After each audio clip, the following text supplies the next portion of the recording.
Di sebuah gang sempit di pinggiran kota, tinggal seorang pria bernama Damar, mantan pekerja bangunan yang kehilangan pekerjaan akibat kecelakaan di proyek 3 tahun lalu. Sejak itu, hidupnya tak pernah sama. Kakinya sedikit pincang, dan dunia terasa seperti tempat yang terus mengecil, menekannya perlahan. Satu-satunya teman setia yang ia miliki adalah Rongo, anjing campuran berwarna coklat gelap yang dulu ia temukan di tempat sampah saat masih bekerja. Rongo sakit parah waktu itu, penuh luka, hampir mati.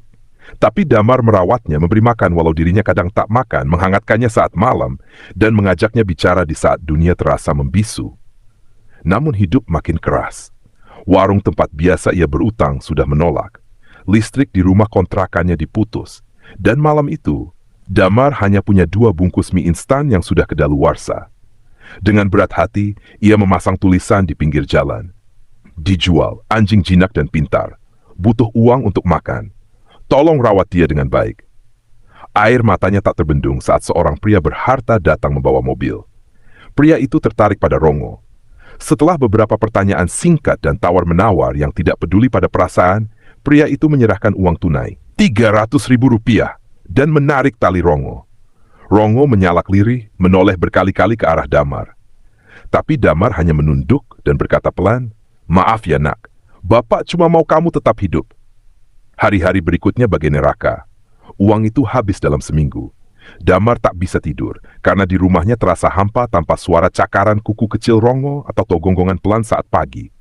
Kadang ia duduk lama di depan rumah, berharap Rongo entah bagaimana bisa kembali. Damar memutuskan bekerja apa saja. Ia menjadi tukang cuci piring di warung, memulung, bahkan jadi penjaga parkir tak resmi. Ia hanya punya satu tujuan, membeli kembali Rongo. Butuh waktu 2 bulan. Ia berhasil mengumpulkan 500.000. Ia tahu alamat orang yang membeli Rongo, dan suatu pagi ia berdiri di depan rumah besar itu, membawa uang dan secarik surat permohonan. Namun saat ia mengetuk, wajah seorang pembantu muncul dan berkata singkat, "Anjing itu dibuang, Pak." Katanya nakal dan menggonggong terus tiap malam. Sudah 2 minggu lalu dikembalikan ke jalan. Damar lunglai. Dunia runtuh seketika. Ia berlari, walau kakinya sakit. Ia mencari di sekitar jalanan rumah itu, tempat-tempat kosong, taman, bahkan tempat sampah. Satu malam saat hujan deras, ia menemukan sosok kecil menggigil di bawah jembatan tua. Tubuhnya kurus, penuh lumpur, dan satu kakinya terluka.